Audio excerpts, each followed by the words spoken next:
Welcome everyone. It is 3 p.m. and it's time for the Server Room show. This is episode 43. And again, I don't have audio on my Twitch stream. Oh, come on, it cannot happen again. And in theory now I have everything correctly set. Let me see. I don't know why I have this problem lately. Let me see.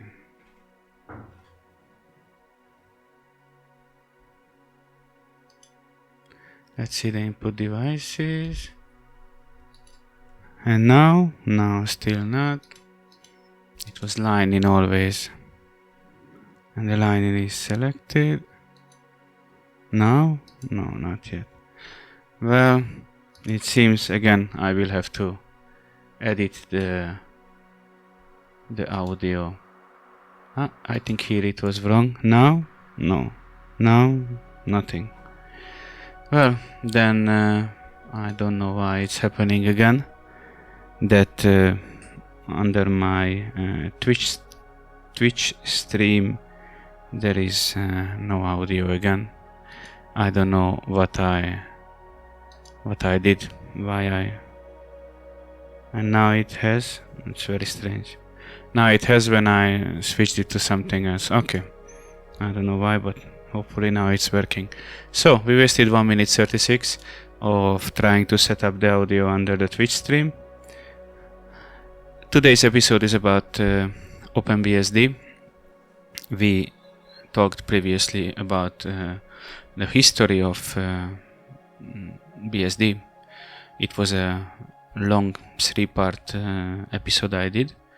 You can go back and listen to it. It was prepared based on with the permission of the notes and presentation made by Dr. Marshall Kirk McCusick, and I briefly talked about FreeBSD, but this time it's another avenue which came out eventually from this whole BSD history I mentioned previously in that history of BSD episode, the 3-part one, which is OpenBSD. You know, we actually have FreeBSD, OpenBSD and NetBSD as the big ones. They all went on their separate ways, so to say, to create BSD as they see the best fit, how it should continue from those original roots, how it was originally intended. All 3 of these big distributions, I don't know if I should call them distributions, but all 3 of them, OpenBSD, FreeBSD and NetBSD, they have a different vision or idea in mind, how they want to be true to these same BSD roots and how to bring it forward to the future. OpenBSD is a 4.4 based Unix-like operating system built from the ground up to focus its efforts on emphasize portability, standardization, correctness, proactive security, and integrated cryptography. OpenSSH, for example, which many of you probably know and use, is a software, popular software which comes from OpenBSD. So why might you want to use OpenBSD? Some interesting things to mention. OpenBSD runs on many different hardware platforms, although not as many as NetBSD. That title definitely goes to NetBSD, which pretty much runs on a microwave oven as well. OpenBSD is thought of as the most secure Unix-like operating system by many security professionals as a result of the never-ending comprehensive source code audit or audits. It is true that OpenBSD emphasizes a lot on security. That's one of their main mantra: security, security, and security, and therefore they have these, as they mentioned, these never-ending source code audits. So they have, let's say, nothing to hide, and they can show, and not afraid to show that their source code stands for what they say it stands for. And security is the main pillar of OpenBSD. OpenBSD, just like FreeBSD or NetBSD, is different from Linux, as it's a full-featured Unix-like operating system.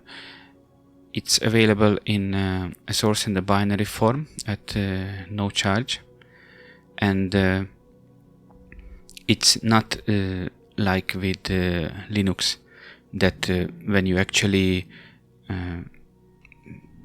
say Linux, it's normally meant the kernel itself, and all the rest around it, like the utilities and the userland and the software, are bits and pieces put around it, and that's how it forms Linux distribution, as we discussed this in the past. The case with the BSD distributions, and it's the same with OpenBSD. It's a full operating system. It is not just the kernel. It is not just some part of the operating system. You get the full package. It comes with all the ins and outs, the kernel part, and the utilities and the software as well. To explain it even further, the people who create the kernel, unlike in the case of Linux, are the same people involved and make sure that the tools and the applications, bits and pieces coming in the full package are working as intended, and fully compatible with the whole we can call it distribution, the way they ship it. So when you download, for example, OpenBSD 6.7 release, you can be sure that just as much as the kernel it comes with and the rest of the software, it is meant and intended to work together properly. So there is no, you're not really taking any chances, and with security focus in mind, you can be sure that it is also secure, and it doesn't do something it's not supposed to, or it is not intended to. OpenBSD integrates cutting-edge security technology suitable for building firewalls and private network services in a distributed environment. OpenBSD benefits from strong ongoing development in many areas, offering opportunities to work with emerging technologies and an international community of developers and end users. OpenBSD attempts to minimize the need for customization and tweaking. For the vast majority of users, OpenBSD just works on their hardware for their application. OpenBSD runs on a lot of different architectures, although less than NetBSD does, like I mentioned in the very beginning. It is very well documented and has mailing lists in place for those who want to get involved deeper, or perhaps they have a question or something. OpenBSD has gone through heavy and continual security auditing to ensure the quality and security of the code. OpenBSD does not support journaling file systems. Instead, they use the soft updates feature of the fast file system. Probably the fast file system sounds familiar when we were discussing the history of BSD. OpenBSD comes with a packet filter called PF as a short form. This means that network address translation, queuing, and filtering are handled through this packet filter, pfctl, pf and pfconf configuration file. OpenBSD's default shell is the K shell, KSH, which is based on the public domain Korn shell. Shells such as bash and many others can be added, of course, from packages. One interesting thing that devices are named by driver, not by type, as on, for example, on Linux devices. In other words, for example, there are no ETH0 and ETH1 devices. It would be EM0, for example, for an Intel Pro 1000 Ethernet card, and BGA0 for a Broadcom BCM57XX or BCM590X Ethernet device, or for example RAL or RAL0 for a Ralink wireless device, for example. So it's different from Linux in that case. OpenBSD, i386, AMD64 and several other platforms use two-layer disk partitioning system, where the first layer is the fdisk BIOS visible partition and the second is the disk label. Some other operating systems encourage you to customize your kernel for your machine, but OpenBSD users are actually encouraged to simply use the standard generic kernel provided and tested by the developers. I want to talk about RC and init because it is interesting, and this is also how a Unix-based computer operating system is different from these modern Linux systems which use, for example, systemd. RC is the command script that is invoked by init when the system starts up. It performs system housekeeping chores and starts up system daemons. In Unix-based computer operating systems, init, short for initialization, is the first process started during booting of the computer system. Init is a daemon process that continues running until the system is shut down. It is the direct or indirect ancestor of all other processes and automatically adopts all orphaned processes. Init is started by the kernel during the booting process. A kernel panic will occur if the kernel is unable to start it. Init is the typically assigned process identifier 1. Init is typically assigned process identifier 1. In Unix systems such as System 3 and System 5, the design of init has diverged from the functionality provided by the init in Research Unix and its BSD derivatives. Up until recently, most Linux distributions employed a traditional init that is somewhat compatible with System 5, while some distributions such as Slackware use BSD-style startup scripts, and others such as Gentoo have their own customized versions. Since then, several additional init implementations have been created, attempting to address design limitations in the traditional versions. These include launchd, the service management facility, systemd, runit, and OpenRC. Additionally, RC is intricately tied to the netstart script, which runs commands and daemons pertaining to the network. RC is also used to execute any rc.d scripts defined in rc.conf.local.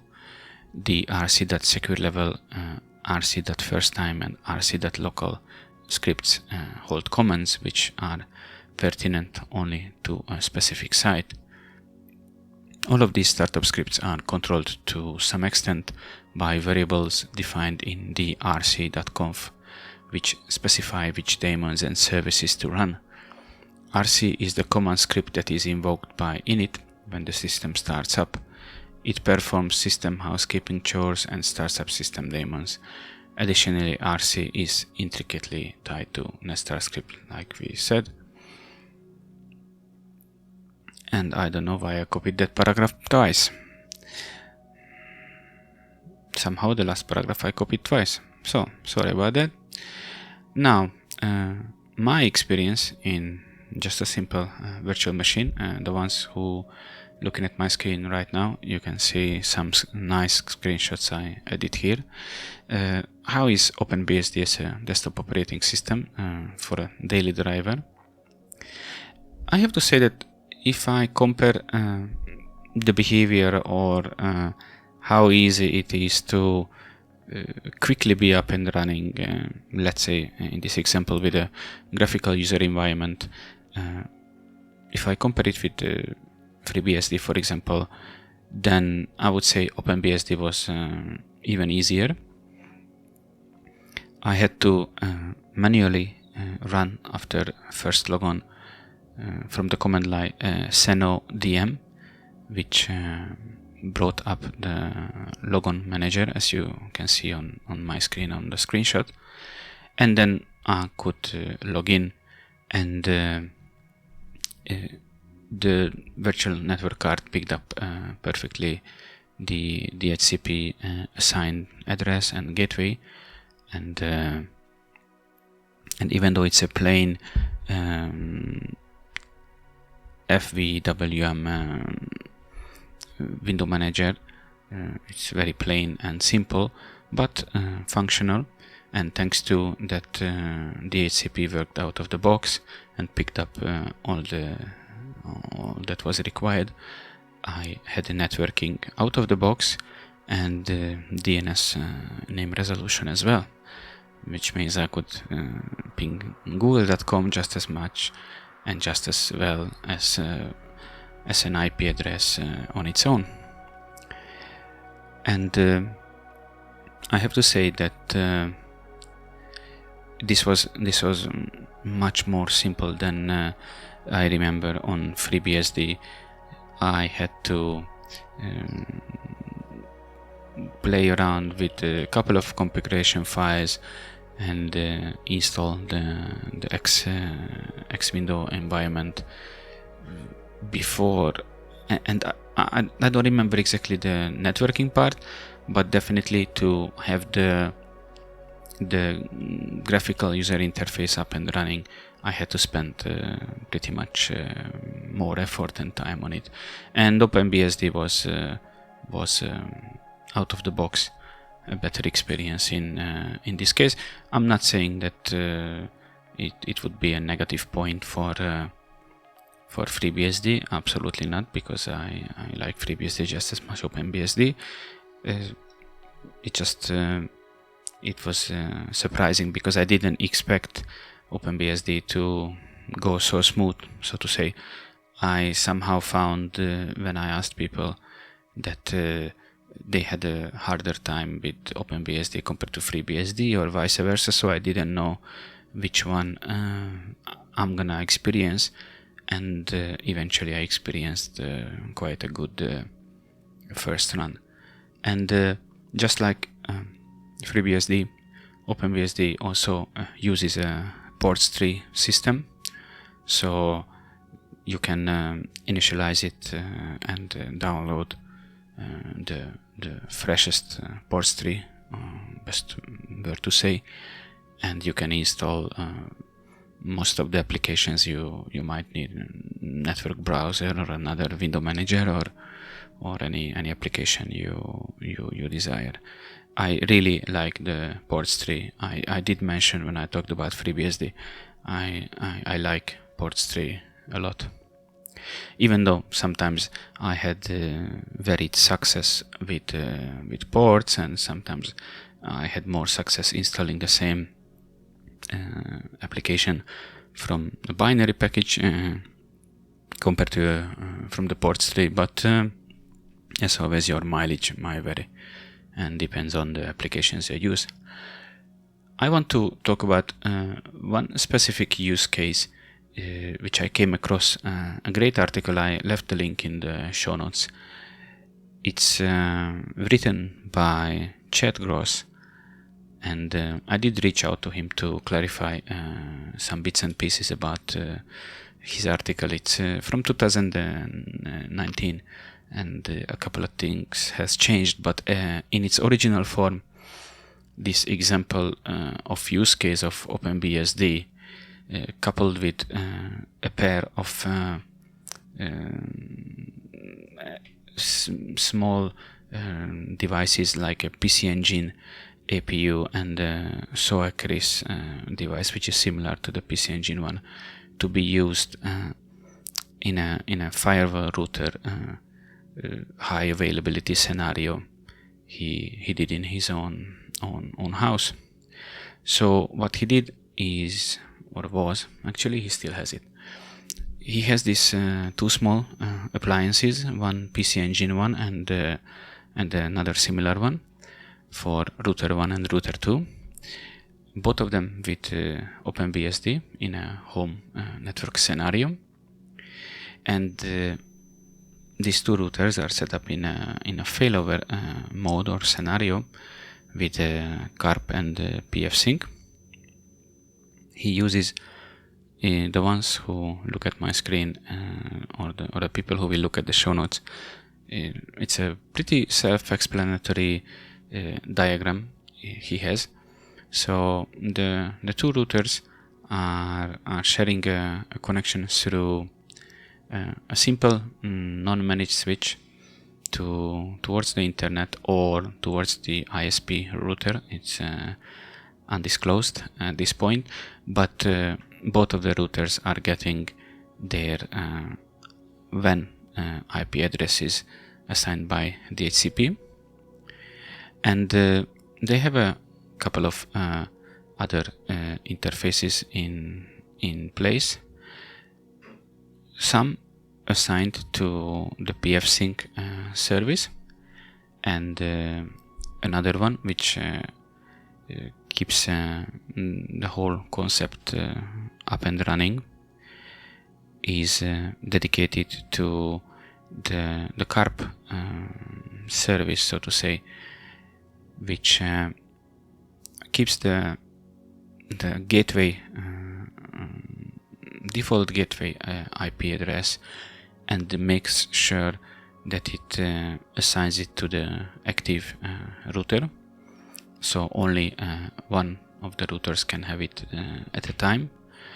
So when one of the routers has to be rebooted, the other one can take over its function in a failover scenario. He has this on the diagram. You can see he has three unmanaged switches. This router 1, router 2, handing out DHCP addresses from actually the same pool, but in a split configuration. So router 1 from the IP range 151 to 250, and router 2 from the range of 100 to 150.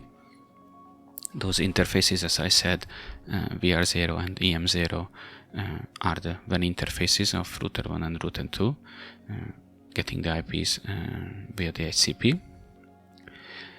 Router 1 and router 2 has pfsync service running and keeping them in sync, so they know about each other's status on VR1 and EM1 interfaces. R1 and R2 also has pflow service running on VR2 and EM2 interfaces. So let's quickly talk about CARP and pfsync. Probably you are interested about those more in detail. But I realized that I think some of the text I pasted here is missing, which was about that this pflow service is kind of OpenBSD's implementation of NetFlow, and Chad was telling me that he's using